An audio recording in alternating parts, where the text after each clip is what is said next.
നമസ്കാരം. ഞാൻ ഡോക്ടർ കവിത, chief physician ആശുപത്രി.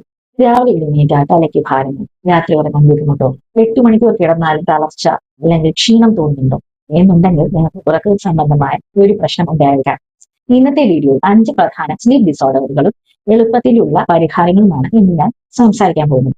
5 പ്രധാന ഉറക്ക രോഗങ്ങൾ എന്തൊക്കെയെന്ന് നോക്കിയാലോ? Insomnia, sleep apnoea, narcolepsy, restless leg syndrome, circadian rhythm disorder. ഇതേപോലെ 5 സ്ലീപ്പ് ഡിസോർഡേഴ്സ് ആണ് ഉള്ളത്. ഇൻസോമിയ, ഉറങ്ങാൻ ബുദ്ധിമുട്ട്, ഇടയ്ക്ക് എഴുന്നേറ്റാൽ വീണ്ടും ഉറങ്ങാൻ ശ്രമിച്ചാലും ഉറങ്ങാൻ കഴിയാൻ പറ്റാത്ത അല്ലെങ്കിൽ ഉറങ്ങാൻ പറ്റാത്ത ഒരു അവസ്ഥ. കാരണങ്ങൾ എന്തൊക്കെയാവാം? ഓഫ്കോഴ്സ് സ്ട്രെസ് ആവാം അല്ലെ. Stress, over thinking, mobile use. നമുക്ക് ഭയങ്കരമായിട്ട് മൊബൈൽ യൂസ് ചെയ്ത് എന്നിട്ട് കിടക്കുമ്പോൾ നമ്മൾ എറിക്കൻ സ്റ്റേറ്റിൽ തന്നെ ആയിട്ട് നമ്മുടെ ബ്രെയിൻ ഇരിക്കുന്നത്. അല്ലെങ്കിൽ നമ്മൾ ഉറക്കത്തിന്റെ ഇടയിൽ നമ്മൾ എണീറ്റു എന്നിട്ട് വന്നിട്ട് സമയം നോക്കാൻ വേണ്ടി മൊബൈൽ നോക്കുന്നു. അപ്പൊ ഏതോ ഒരു മെസ്സേജ് ഒക്കെ ഇരിക്കുന്നു. അപ്പൊ ആ മൊബൈൽ നോക്കുമ്പോഴത്തേക്കും നമ്മുടെ ആ ഉറക്കം എന്ന് പറയുന്നത് അങ്ങ് മാറും അല്ലെ. അപ്പൊ ഇതേപോലെയുള്ള കാരണം കൊണ്ട് ഇൻസോമിയ ഉണ്ടായിരിക്കും. ഇനി അടുത്തതായിട്ട് എന്താ പറയുക? സ്ലീപ്പ് അപ്നിയ എന്ന് പറയുന്നത്. അപ്പം ഉറക്കത്തിൽ ശ്വാസ തടസ്സപ്പെടുന്ന ഒരു അവസ്ഥയാണ് സ്ലീപ്പ് അപ്നിയ എന്ന് പറയുന്നത്. ലക്ഷണങ്ങൾ എന്തൊക്കെയാണ്?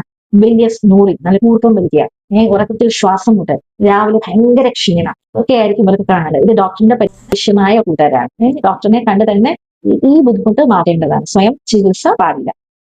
നാർക്കോലെപ്സി, പകൽ സമയത്ത് പെട്ടെന്ന് ഉറക്കം വരുന്ന ഒരു ഡിസോർഡറാണ്, സ്ലീപ്പ് ഡിസോർഡറാണ് ഈ നാർക്കോലെപ്സി. സ്ലീപ്പ് അറ്റാക്ക് എന്ന് പറയും. പെട്ടെന്ന് നമ്മൾ ഇങ്ങനെ ഇരിക്കുന്നു, പെട്ടെന്ന് ഉറങ്ങി വീഴുക, ചിലവർ ഡ്രൈവ് ചെയ്തുകൊണ്ടിരിക്കുമ്പോൾ ഉറങ്ങി പോവുക.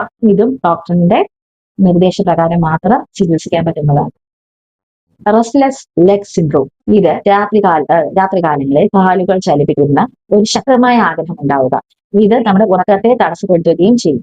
ഇങ്ങനെയുള്ള ഒരു സ്ലീപ്പ് ഡിസോർഡറാണ് റെസ്റ്റ്ലെസ് ലെഗ് സിൻഡ്രോം എന്ന് പറയുന്നത്. ഇതിന്റെ കാരണങ്ങൾ ഒരു പക്ഷേ അയൺ ഡെഫിഷ്യൻസിയോ അല്ലെങ്കിൽ സ്ട്രെസ് ഒക്കെ ആകാൻ സാധ്യതയുണ്ട്. സർക്കേഡിയൻ റിതം ഡിസോർഡർ, വൈകി ഉറങ്ങുക അല്ലെങ്കിൽ വൈകി എഴുന്നേൽക്കുക, നൈറ്റ് ഷിഫ്റ്റ് ഉള്ളവർ, ജെറ്റ് ലാഗ് ഉള്ളവർ തുടങ്ങിയവർക്കാണ് ഇത് കൂടുതലായി കണ്ടുവരുന്നത്. ഇപ്പം ഇങ്ങനെ പറഞ്ഞു കഴിഞ്ഞാലും നമ്മൾ പലരും രാത്രി മൊബൈൽ നോക്കുക അല്ലെങ്കിൽ ഉറങ്ങാതെ ചിലപ്പം വരയ്ക്കുക അല്ലെങ്കിൽ എന്തെങ്കിലുമൊക്കെ പല കാര്യങ്ങൾ ചെയ്യാറുണ്ട് അല്ലെ. അപ്പൊ ഇങ്ങനെയുള്ളവർക്ക് നമ്മുടെ സർക്കേഡിയൻ റിതം തന്നെ മാറിപ്പോകും. പക്ഷെ രാത്രി ഉണർന്നിരിക്കും വളരെ. അപ്പൊ നമ്മുടെ കോർട്ടിസോൾ ഒക്കെ വളരെയധികം ഹൈ ആവാനൊക്കെയുള്ള സാധ്യതകളുണ്ട്.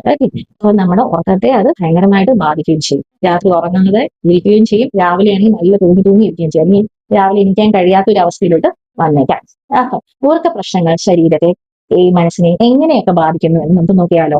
സ്ട്രെസ്, ആൻസൈറ്റി വർദ്ധിപ്പിക്കുന്നു, മെമ്മറി കോൺസെൻട്രേഷൻ കുറയ്ക്കുന്നു, ഇമ്മ്യൂണിറ്റിയെ കുറയ്ക്കുന്നു, വെയിറ്റ് ഗെയിൻ, മെറ്റബോളിസം പ്രശ്നങ്ങൾ. അപ്പം നമുക്ക് ഉറക്കം നേരെ ആയില്ലെങ്കിൽ നമുക്ക് വെയിറ്റ് ഗെയിൻ ആയിരിക്കും സംഭവിക്കുക. ഓക്കെ, മൂഡ് ചേഞ്ചസ്, പെട്ടെന്ന് ദേഷ്യം വരിക, പെട്ടെന്ന് സങ്കടം വരിക, അങ്ങനെയുള്ള ഒരു മൂഡ് ഭയങ്കരമായിട്ട് മാറി എന്ന് വരാം. ഓക്കെ, മെന്റൽ ഹെൽത്ത് പ്രശ്നം ഒക്കെ ഉണ്ടായേക്കാം. നമുക്ക് നല്ല സൗണ്ട് സ്ലീപ്പ് ഉണ്ടെങ്കിൽ നമ്മുടെ